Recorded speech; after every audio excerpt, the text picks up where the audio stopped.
Have you heard of the forgotten black angels who kept Eden before Adam?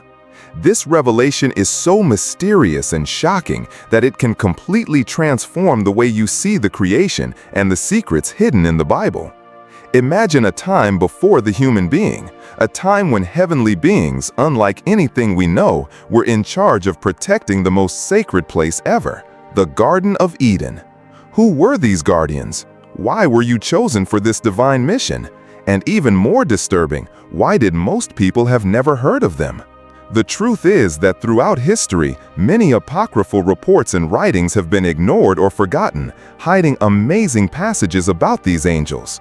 We are talking about powerful heavenly entities, often described as beings wrapped in a dark aura, but in reality, they were advocates of the holiness of paradise. Does the term blacks refer to its appearance or symbolize a kind of spiritual power that few understand? Get ready, because today you will dive into one of the greatest hidden mysteries in the Bible. It is impossible not to ask yourself, why does the Bible mention cherubim with flaming sword keeping Eden after the fall, but so little about who was there before Adam's creation? This gap in the narrative raises intriguing questions. Some scholars and theologians suggest that there were angels sent with a secret mission, a celestial vigilance force that protected the Eden from the presence of any force contrary to divine will. What if these angels still exist in spiritual plans, playing roles we are unaware of? Wouldn't that be amazing and at the same time scary? Many do not know, but books like Enoch, Jubilees, and other ancient scriptures talk about angels with specific tasks in the creation and protection of divine secrets. It is as if there was a silent heavenly army preparing the stage for humanity before the first man breathed. You may never have heard these stories because they are not told in traditional cults nor discussed in the pulpits of the church. But here, let's open this veil and explore what really happened before man's fall. Now, I want you to think for a moment. What if there are truths that were purposely hidden so that we wouldn't understand what happened at the beginning of everything? Why were some old texts taken from the official biblical canon? Is there anything in these writings that could reveal more about the black guardian angels of Eden? This theme is not just a theological mystery, but a journey to understand how spiritual forces have worked to maintain divine order. Can you imagine the scene?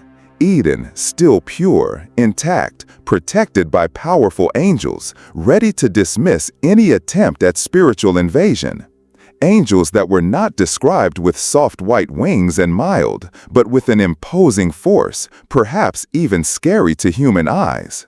This image can shock you, but it is exactly this shock that will lead us to understand the depth of this biblical mystery. And I want to know, do you believe that angels that serve God can have sides that we have never seen? Have you heard of these hidden passages? Leave your comment right now, because your opinion is fundamental to this study. Like this video and share it with someone who loves to discover the hidden secrets of the Bible. Throughout this video, we will explore every detail of this heavenly enigma, analyzing what scriptures and forgotten books have to say. Stay with me, because from now on, let's dive into the origins, signs, and tracks that reveal who these heavenly guardians were and what their role was before humanity existed.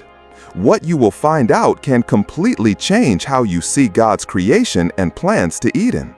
Now, before we continue to reveal every surprising detail about these forgotten black angels of Eden, I want to actively invite you to participate in this discovery.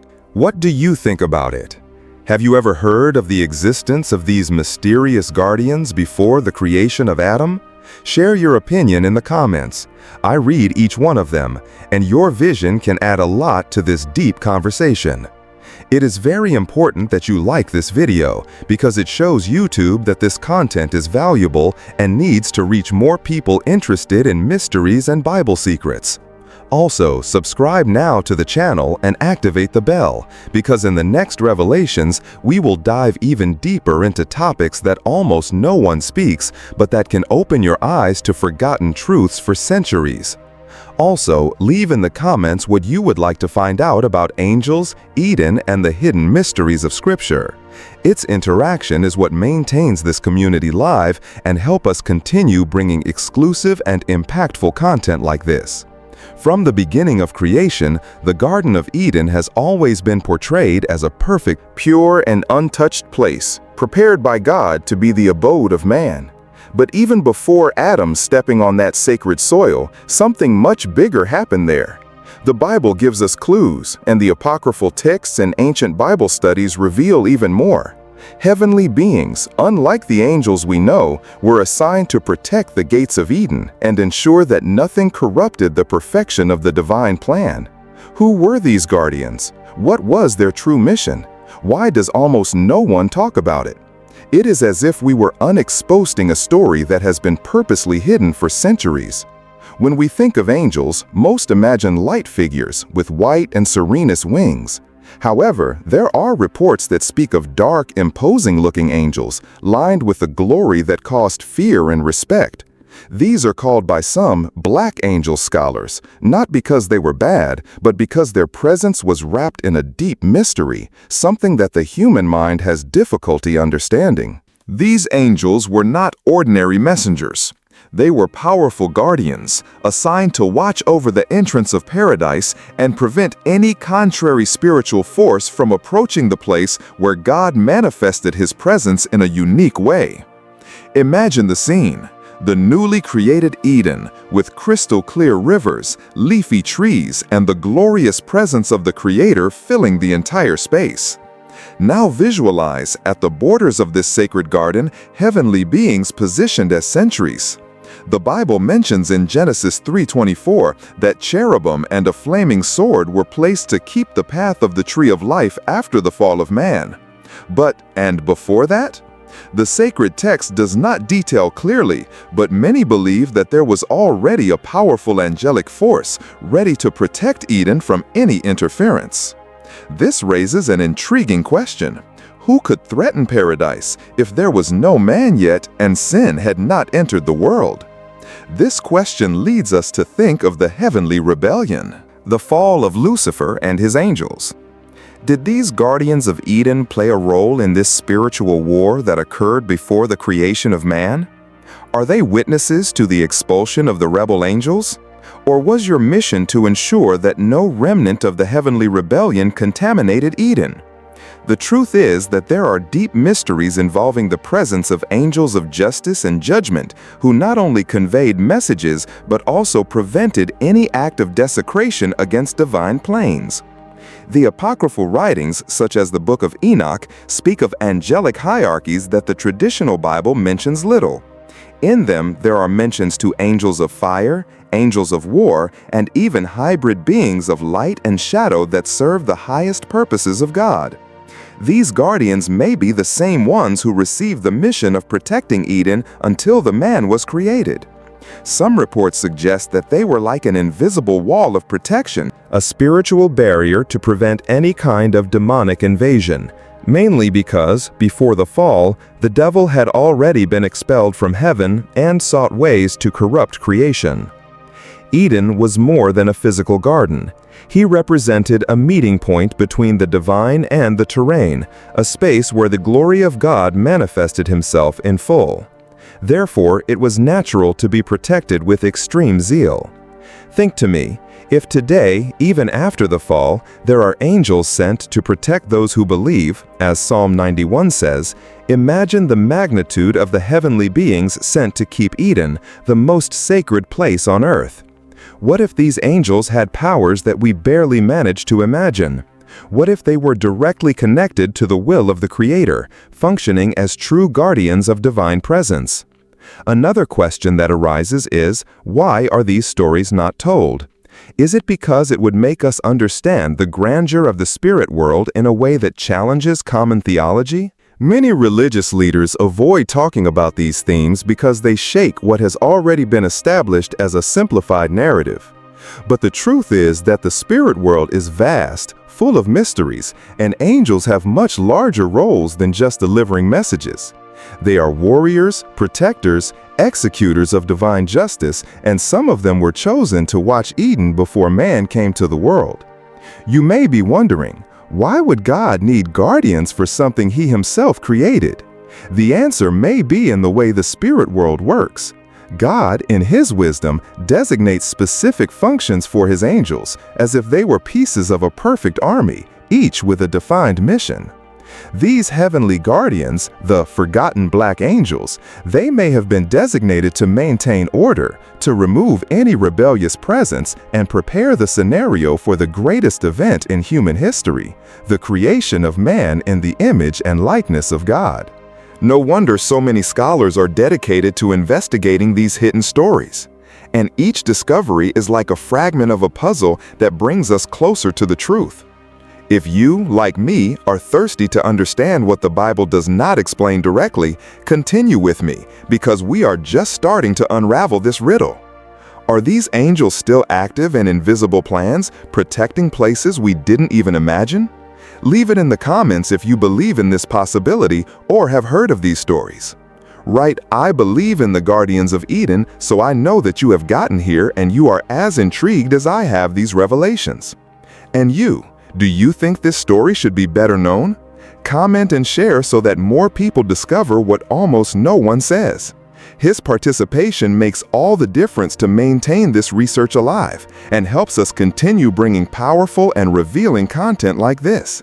The term black angels should not be confused with something evil or linked to spiritual darkness.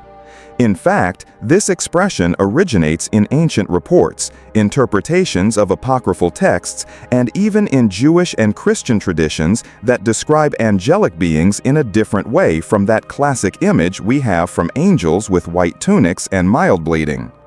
When we talk about blacks, we are referring to something deeper, something symbolic, the idea of power, grandeur, and mystery.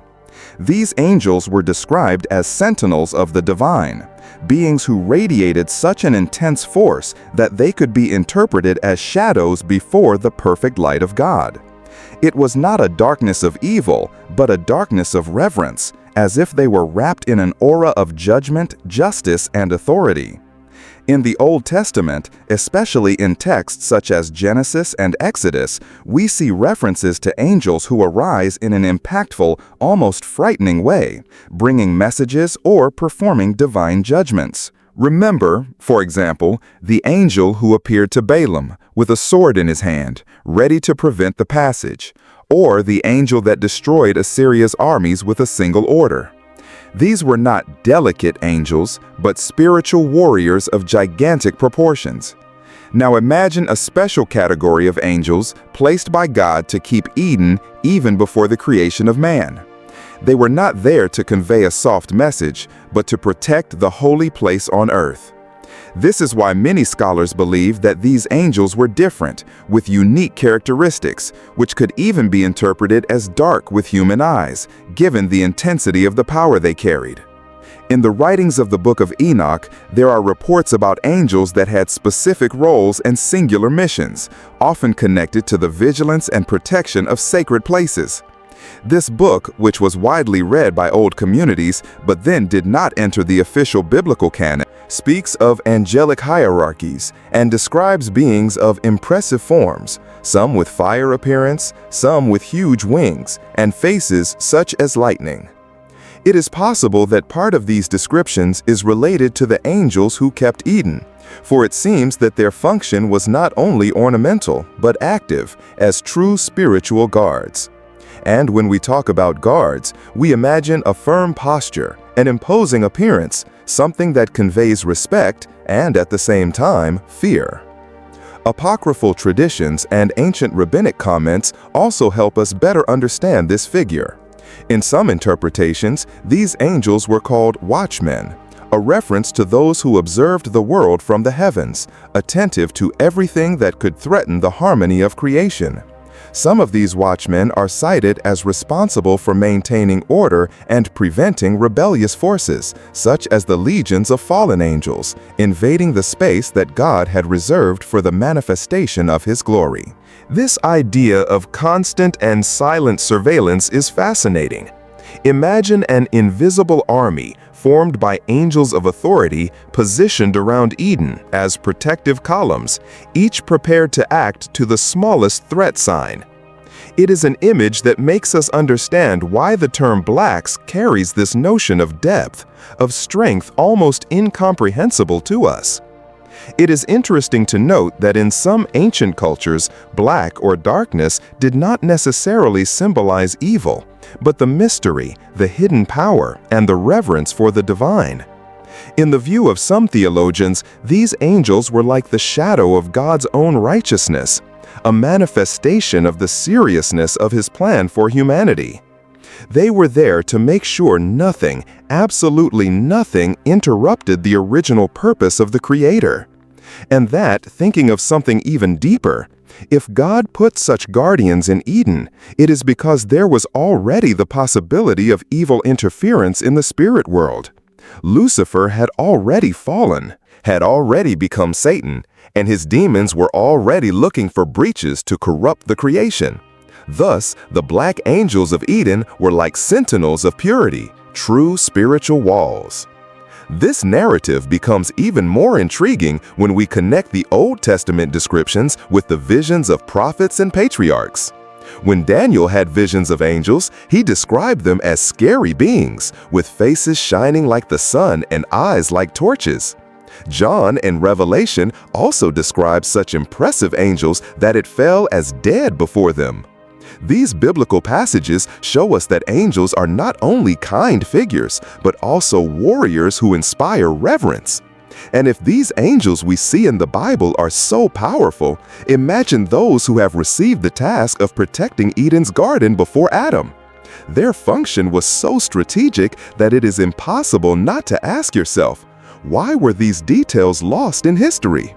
What did the ancient church know about these angels that we forgot? It is no coincidence that many modern studies have come back to the Book of Enoch and other ancient traditions to seek answers. These texts, although not considered canonical, bring a wealth of information that fills gaps in the biblical narrative. They speak of an ancient spiritual war, the fall of rebel angels, and how some faithful angels took positions of protection in the most important places on earth. Perhaps Eden was one of those central places, a kind of portal between the physical and the spiritual world, the meeting point between God and its creation. In this context, black angels not only kept Eden, but also served as witnesses of divine glory and as barriers against any attempt at spiritual invasion. Can you imagine what it would be like to be facing one of these angels? Think of the scene: a huge being, firmly looking and penetrating, radiating an energy that could be felt miles away. His presence was not threatened, but of authority. They did not need to fight physically. His own essence carried the strength of God's will. This is why these stories are so powerful. They remind us that the spirit world is real, active, and much larger than we can see. If you are enjoying this reflection and want to continue this journey with me, comment below something like, "I want to know more about these angels," or "I believe in the protection of Eden." These comments not only help us to continue this conversation, but also show how much you value these revelations that almost no one has the courage to talk about. And have you ever heard something like black angels? Leave here in the comments what you think, because the next step we will take will further deepen this mystery and reveal connections that may completely change the way you see the backstage of creation. Before Adam was created, Eden already existed as an indescribable place of beauty, prepared by God as a true sanctuary on earth. But the question many don't ask is, what really was in Eden before the arrival of man? This is an issue that arouses a series of interpretations between biblical scholars, theologians, and even researchers from ancient writings. When we look at Genesis, we see that Eden is described as a perfect garden, full of fruit trees and rivers of pure waters, but the narrative does not detail who or what dwelt there before Adam. This lack of detail makes room for deep reflections and even hidden revelations that many prefer to ignore. It is as if there is a secret chapter of the history of creation, guarded by God and only insinuated in fragments of texts and traditions. One of the hypotheses raised by scholars is that Eden was first and foremost a spiritual territory, a direct point of connection between heaven and earth. Imagine a place where angels descended to fulfill orders, where the glory of God manifested with such a great intensity that the atmosphere itself vibrated with the divine presence. From this perspective, Eden would not only be a physical garden, but a sacred space, a kind of living temple, where the order of the cosmos was perfectly aligned with the will of the Creator. And who could be better to protect such a holy place than black guardian angels, these heavenly beings endowed with authority and power to maintain Eden's purity until man was formed? There are also ancient traditions that suggest that before man, Eden was a stage of contemplation, a space where angels praised God and watched by the order of creation. Some apocryphal texts describe Eden as a garden of light, a place of learning and worship where they gathered them to witness the next steps of the divine plan. It is as if God is preparing everything with the utmost perfection, and these angels attempt as guardians and witnesses of his work. In this context, Eden was not empty. He vibrated with the presence of the spirit world. This leads us to think of something greater. Was man's creation just the last chapter of a much older story that began with spiritual battles and heavenly forces working behind the scenes? Another interesting point is that, according to some interpretations, Eden could have been a kind of prototype of what New Jerusalem would be. That is, even before humanity existed, God had already prepared a place that reflected the perfection of heaven. This would explain why Eden was kept with so much zeal, why the angels were there from the beginning, ready to defend every detail of this sacred space. Think to me, if after the fall of Adam, God put cherubim with a flaming sword to prevent access to the tree of life, don't you think he would have already guaranteed Eden's safety from the beginning? It is like a king who puts sentries in his palace even before opening the doors to his subjects. These ideas may seem shocking to those who are used to a more superficial reading of the Bible, but the truth is that there are much more layers in this story than we imagine.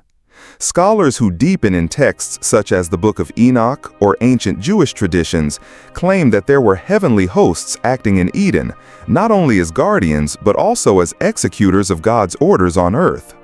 These angelic figures, described with impressive power, may have been Eden's first inhabitants, even if only for a limited time, until humanity was created.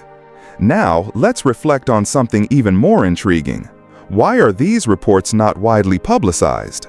Is it because they mess with the traditional view we have of creation, or because they reveal a much more complex spiritual scenario than we are prepared to accept? The Bible makes it clear that before man's creation, there was a war in heaven, a rebellion led by Lucifer. What if part of this story is directly connected to Eden? What if the garden before Adam was already a territory disputed between the forces of God and the forces of evil? This would make perfect sense if we think that the serpent and the temptation chapter was already there, ready to act. That is, Eden has always been a place of maximum attention, protected by powerful angels so that God's plan would not be corrupted. Imagining this scenario, we can even visualize these black angels as true sentries of time, keeping Eden against any spiritual invasion while humanity did not exist yet. And can you imagine how impactful it is to think that before we stepped on earth, were there already heavenly beings ensuring that everything was in place? This shows us the greatness of God's care, but it also reminds us that there are spiritual realities happening around us that we cannot see with human eyes. If you are following this reflection, I want you to write in the comments now, "I want to know more about the secrets of Eden," or "I believe Eden had guardians before Adam." These words will show that you are with me on this journey, and that you also feel this curiosity burning inside your heart. And don't forget to share your vision. Do you think Eden was just a place for man, or do you believe it was part of a much larger plan that has already involved angels and heavenly forces from the beginning? His opinion is essential to continue exploring these mysteries together. The heavenly guardian figure is one of the most powerful and enigmatic of the whole spiritual narrative. When we think of these designated angels to protect Eden, we cannot limit them to the image of passive or just decorative beings.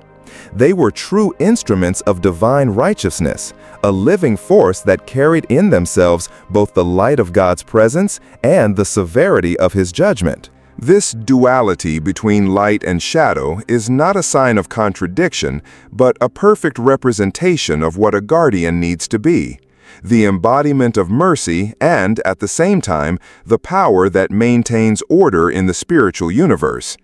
These angels were not just there to observe, but to act with authority when necessary, away from any influence that could threaten the perfect plan that God had set for humanity. Imagine an angel whose presence is so impactful that the simple fact that it is before him already conveys a sense of reverence and fear. These guardians were described as beings of intense brightness, but also of a spiritual density that could be perceived almost as a shadow, a weight of authority that does not allow questions. They didn't need to talk much because their very essence communicated that there was someone sent directly by the Creator. Think of the example of the cherubim placed at the entrance of Eden after the fall of the man, with a flaming sword turning in all directions. That was not just a symbol, it was a real act of protection, a sign that sacred things cannot be touched without permission. The function of these guardians, therefore, went far beyond what our eyes can understand. They were the watchmen of purity, those who kept the balance between the spirit world and the physical world. While humanity did not exist yet, these angels watched so that Eden remained intact, ready to be the scenario where God would place man and woman as part of His plan. However, the presence of these angels also reminds us that holiness requires limits, and that not everything is allowed before the glory of God. This is the great lesson of light and shadow. Light is goodness, life, divine love. The shadow is justice, the judgment, the line that separates good from evil. Many scholars believe that these guardian angels had not only a spiritual force, but also a perfect discernment. They could identify any evil intention, any presence that tried to corrupt Eden. This makes all sense when we remember that the serpent, a symbol of deception, was ready to enter the garden and try Eve. If God had not put heavenly guardians, would the fall would not have occurred even sooner, even before the creation of man? This is why these angels are so fascinating. They represent the line of spiritual defense, something that makes us think of how, even today, God sends His angels to protect those who love Him, as He says in Psalm 91:11, "For His angels will give order to you, to keep you in all your ways." The duality of these beings also reveals something important about the very nature of divine justice. Their light is not a weak and delicate light, but a light that blinds the eyes of those who try to challenge holiness. Similarly, the shadow they carry is not evil darkness, but the weight of spiritual law, the certainty that no one can pass through Eden gates without being authorized. This balance between light and shadow is so perfect that when we try to understand, we realize that we are facing a divine mystery that goes beyond our human understanding.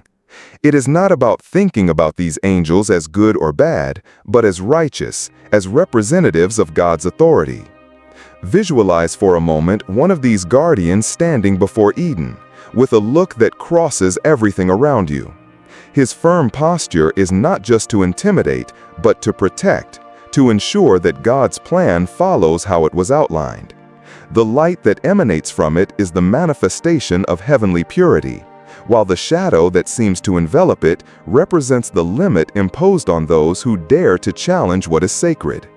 It is not a shadow of evil, but a shadow of respect, a kind of spiritual barrier that resembles all that God's presence is holy and must be honored. If we reflect on this, we see that the function of these angels goes beyond Eden. They teach us that everything that is precious needs to be kept.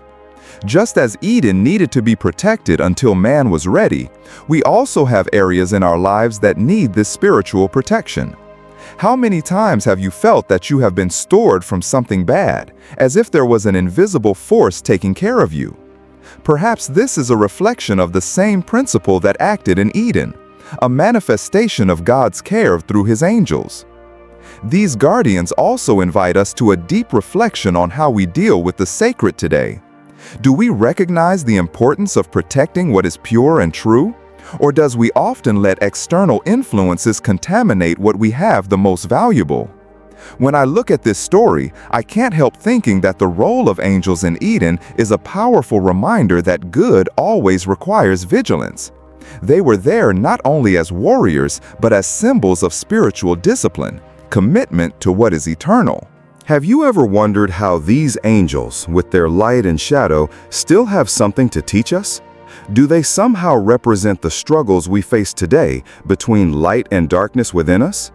I want you to tell me in the comments, do you believe God still sends guardians to protect special places and people? Write, "I believe in the heavenly guardians" to show that you are with me on this journey of discoveries. The story of the black angels who kept Eden cannot be fully understood without understanding the heavenly conflict that occurred before and during the creation of man. The Bible and several ancient writings point to a war in heaven, a moment when a part of the angels rebelled against God, led by Lucifer, the one who He created as one of the most beautiful and powerful among all heavenly beings. This episode, which resulted in the fall of Lucifer and his followers, changed the spiritual order of the universe and brought consequences that echoed to Eden. Imagine, for a moment, the tension that settled between the angelic hosts, the division between the faithful to the Creator and those who were seduced by the arrogance of the rebel angel.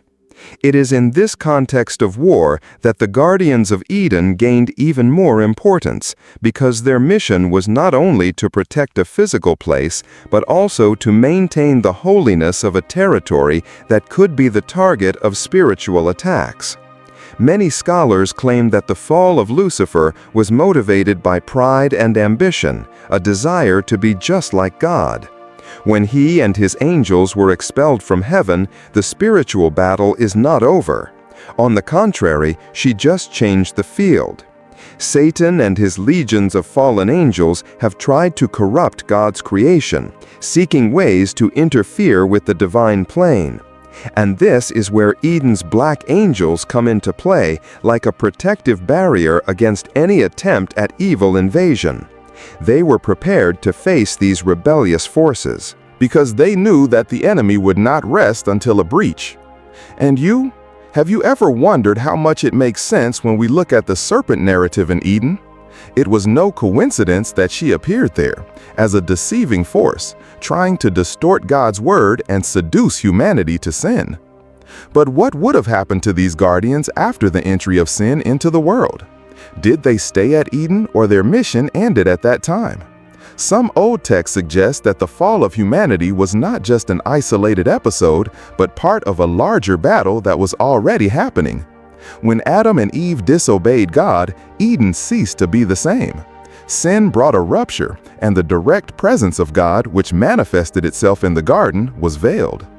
The guardian angels then assumed a new function, to prevent man's return to the tree of life.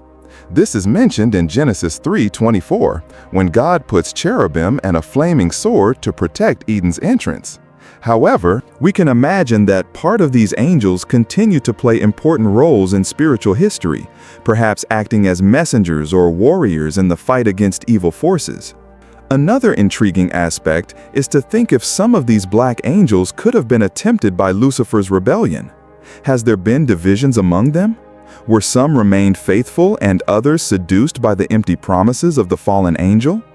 This leads us to reflect on the free will of angels, a theme that many avoid, which can explain why there was such an intense war in heavens. The faithfulness of those who remained on the side of God is a testimony that, even before the rebellion, there is always an army of light willing to fight for the truth and divine justice. These heavenly guardians, in protecting Eden, were defending not only a place, but a whole purpose of salvation that would be fulfilled with the coming of Christ. There are symbolic reports in Revelation that speak of a war in heaven, where Miguel and his angels fight against the dragon and his followers. This battle is a representation of the conflict that began before the creation of man, and that, in a way, manifests itself to this day in the struggle between good and evil. It is possible that some of the black angels who kept Eden have joined the army led by Miguel, continuing to defend God's plan throughout history. Others may have been called for different missions, but always with the same goal: to prevent evil from having complete dominion over the world. Sin brought deep consequences not only to man, but to all spiritual cosmos. Eden, which was once a place of perfect communion, became inaccessible. The fall of man made room for suffering, pain, and death. And the guardian angels?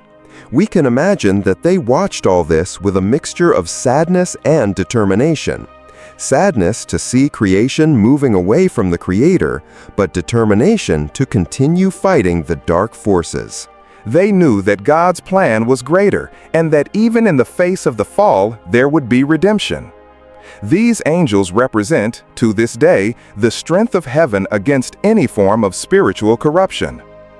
Think to me, if there was a war in heaven and such an impactful fall, does this same spiritual conflict not continue to happen around us in ways we don't see? The Bible says that our struggle is not against flesh or blood, but against principalities and powers in heavenly regions. This means that just as there were angels in Eden protecting creation, there are also angels around us today acting in silence, keeping us and defending us from the forces we could never face alone. This is true. It fills us with hope, but it also makes us realize the severity of the spiritual battle we are inserted. Now I want you to think about something. Do these angels, who once kept Eden, still have an active function in today's world? Do they continue to act, perhaps invisibly, to fulfill orders from the Creator and protect His people? I want to know your opinion, right here in the comments. I believe in spiritual battle, or angels are still among us. Its interaction is very important because it shows me that you are connected with this message and want to dive even deeper into these mysteries. When we read in Genesis 3:24 that God put cherubim and a flaming sword to keep the path of the tree of life, many think only in an isolated act, as if it were done only to prevent Adam and Eve from returning to Eden after the fall. But does this reference not carry a much deeper meaning? In fact, this passage can be a clear track that Eden has always been under divine protection, since before man exists, and that the presence of these angels was continuous, a way of safeguarding the holiness of a unique place, created to be the meeting point between God and humanity. The flaming sword, spinning in all directions, was not just a weapon of dissuasion. It symbolized the purity of Eden and the inevitable judgment on any attempt at desecration. The figure of the cherubim alone is already a fascinating mystery. In various parts of the Bible, they appear as heavenly beings linked to the throne of God, messengers of their glory and guardians of their presence. When God commanded Moses to build the Ark of the Covenant, he ordered 2 cherubim to be carved over the propitiatory as a representation that the divine presence was there. This shows us that the cherubim have a very special function. They keep what is sacred. They remain where the glory of God manifests itself. So if Genesis 3:24 tells us that cherubim have been placed to protect the path of the tree of life, it means that Eden has always been a place of glory and holiness, and its entrance could never be violated. It is interesting to think that the flaming sword, spinning in all directions, also represents the righteousness and holiness of God. It is like a spiritual barrier impossible to cross by those who are not in communion with the Creator. This image brings us to the idea that sin cannot enter the holy place, because the presence of God is as fire that consumes everything that is unclean. This protection, symbolized by the sword of fire, reminds us that there are spiritual limits established by God, and that not everything is accessible to man by his own will. Eden was not a simple garden, but a spiritual place where divine order was maintained by these guardian angels. If we connect this passage with what we already talk about black angels, we realize that they may have been the first to play this vigilance role long before the fall. They were positioned as sentries of God's plan, and the mention of cherubim after the expulsion of Adam and Eve would not be something new, but the confirmation of a mission that had existed from the beginning. These spiritual beings, such an imposing appearance that could be interpreted as shadow, were there to ensure that no rebel force had access to the place where God's presence dwelt in such an intense way. And if we think of the serpent that managed to enter, we can imagine that there was a silent battle, a spiritual conflict behind the scenes, which may have left marks that we do not fully understand. Another intriguing point is the prophetic relationship of this scene with everything that happened next. The flaming sword not only protected the tree of life, but also pointed to future redemption. It is a kind of sign that access to eternal life would only be possible again through a perfect sacrifice, something that would be fulfilled on the cross with Christ. Eden closed and guarded by angels is, therefore, a reminder that man would need a mediator to return to the divine presence. Have you ever thought about it? This connection is so deep that it makes us see Eden as a reflection of the sky, a space that is kept to this day, waiting for the right time to reveal again. In addition, cherubim and flaming sword also appear as symbols at other times in the Bible, especially in Ezekiel's prophetic views. The prophet describes cherubim with faces and wings surrounded by fire and light, which shows us that these heavenly beings are not mere symbolic figures, but real creatures full of power and authority. This same energy that Ezekiel describes may have been present in Eden, emanating from the guardians who watched the tree of life. Imagine what it would be like to witness such a scene. A perfect garden, wrapped in a divine light and around angels with fire swords, ready to protect every detail of this sacred place. This image alone makes us understand how valuable Eden was and why it needed to be kept with such intensity. If we reflect a little more, we will see that the presence of these cherubim in Eden is also a message to us today. It shows us that holiness is not something that is achieved anyway. You must be prepared, purified, and in a covenant with God to reach your presence. This also reminds us that there are spiritual battles being fought around us, even if we do not see them, and that angels are still in action, fulfilling missions that we cannot imagine. Just as Eden has been protected, there are places and people who are still guarded by the power of the angels of God, especially in times of danger or when the enemy tries to interfere. I would like to know what you think about this connection between the cherubim and the protection of Eden. Do you believe these angels remain active, playing similar roles today, keeping us against forces we don't see? Write in the comments, "I believe in divine protection," if this reflection has touched you, and share your opinion about what you think the flaming sword actually represents. If you stayed with me until the end of this video, it is because you feel the same curiosity and thirst for knowledge about the hidden mysteries of the Bible that I also have. So, before you leave, you subscribe to the channel, activate the bell so you don't lose next revelations, and leave your like, because it shows that you value this content and help us bring this message to even more people. I really want to know who has really been here, so now I believe in Eden's guardians. I want to see who are the true seekers of the truth that accompany until the last second. And don't stop here.